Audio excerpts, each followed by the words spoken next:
It's been raining profusely for like a week now. I'm checking the car for leaks or anything. I found some moisture right here. You see that like wetness that's on top of that square indent? That's probably something to look out for. Kind of makes sense because if the water goes down, it goes into this thing, and then when that overflows, it goes into the back of this thing. That's how all the floors rot out on these, I'm assuming. I don't see any water on this side, which is good.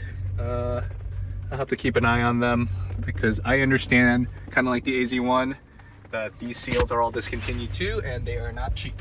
So, I don't know what I'm gonna do about this. I'll think about that. I'm glad the defogger thing works. I turned that on. It takes a little while, but it's working. I'm gonna see if the front stuff works. Do that, and just turn it on, right? Is that how that works? I think usually it works better with AC. I can feel AC kick on, and you can see that it's starting to clear up.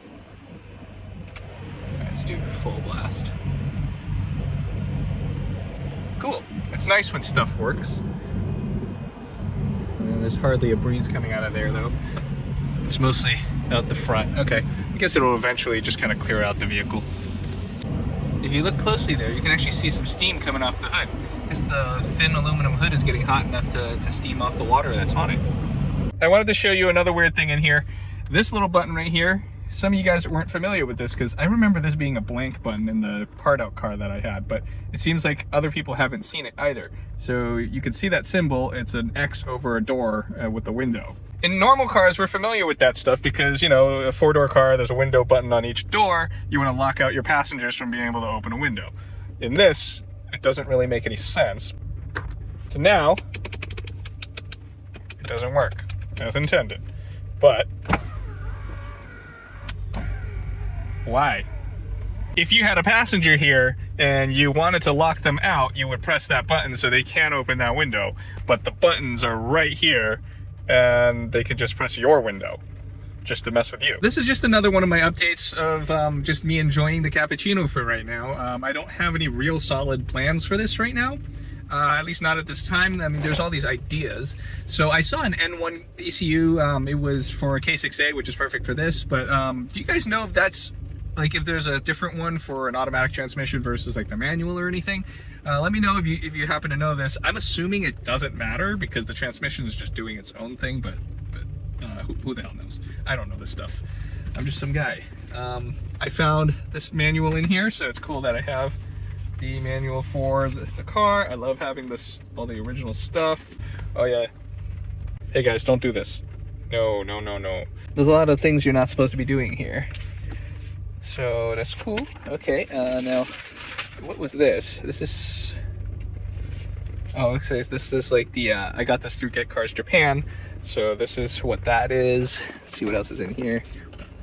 Oh yeah, those reading glasses are still in there.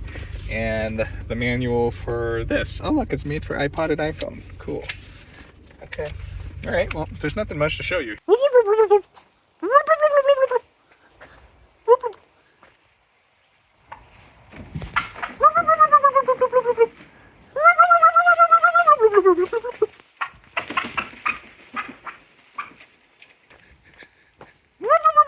Hey, no pooping. Oh, there's more turkeys. So this is how they get around. I've never seen them do that before. I want to show you guys how this car actually like handles on the highway and stuff. How the speed is and whatnot, even though it's a 3-speed. You can see that the revs are pretty high because it is a 3-speed. You don't get like the slightly lowered RPMs of 5.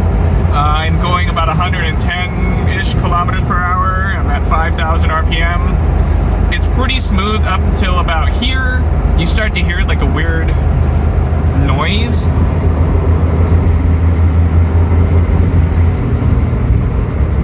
Once I'm not accelerating, it doesn't make that noise. I had to slow down here. There's a bunch of cars. But I hope you guys could hear that. It's like this rumbling, rum, rum, rum, rum, rum noise. I'm thinking it might be the U-joint. I should go check my U-joint before I drive this much more than I'm going to. So it's just some little things in here. The car handles great. You know, it's smooth, like how it's supposed to be. Like, you know, what do you expect from this?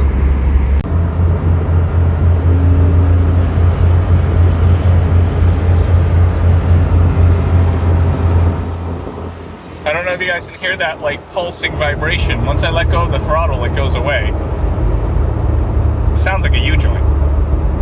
I do notice some wind buffeting noises like right here. I think it's the wind like gushing through between the mirror and the window. But it's a pretty quiet ride in here otherwise. It's pretty good for a K car, you know?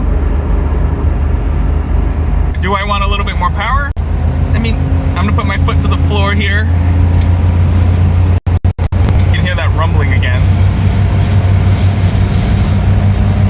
I'm at the speed limiter. There, I hit the speed limiter. Could I use more power? Yeah, but it's not bad. This thing moves. It gets out of its own way pretty good. So what are my plans for this car? I don't really have any plans right now. I kind of just want to keep the car stock, or at least the way I have it. It has this front strut tower bar. It handles pretty good. I do want to get an N1 ECU. I've been kind of browsing Yahoo auctions for one. I came across a K6A one. This is what this is. So I didn't bid on it because I wasn't sure if it actually works with the automatic transmission. I don't think that matters. Do you guys know? If you guys know, please let me know in the comments below. But I hesitated on bidding on it because I wasn't sure and I didn't want to get stuck with an ECU. I mean, I'm sure I could have probably sold it, but you know, it was like $1,000-something. So I spent a lot of money already. I don't really have thousands of dollars to spend on a potential part I can't use. So, I mean, I showed you in the acceleration I just did. I just went all the way. So it's not bad. It's a 3-speed. It's a really good automatic transmission, at least in terms of automatic transmissions. I'm okay with it. This is fine. I do need to get some new tires, probably some better tires. I spun out a little bit earlier and I skidded because I was taking the turn a little bit too fast and it was raining, so it was wet. It was a little bit sketchy, but the car is pretty well balanced. I was able to just stop and well control whatever was going on, so it wasn't that big of a deal. It's a little puckers your butthole a little bit, but other than that, it's all right. Got 2 big bags of popcorn, some cheese and little stuff, maybe some fruit, a big sack of chicken wings, and burgers. This is a successful little Costco run. One problem I definitely need to figure out is I need a cup holder in here. I don't have a cup holder. But what's really great is this is an automatic, so I can just drive and hold my drink.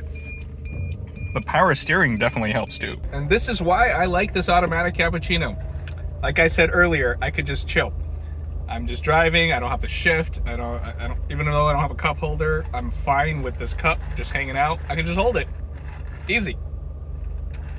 How could you go wrong? All right, fine. It's not as fun as rowing gears, going through the twisties and stuff. But sometimes, you know, this could make a good daily driver. Well, thanks for watching, guys. Like, comment, subscribe. Tell me stuff about this cappuccino that could make my life better. I mean, it seems pretty good as is. It just definitely needs a cup holder. So, subscribe. I'll see you guys next time. There'll be more case stuff coming as usual.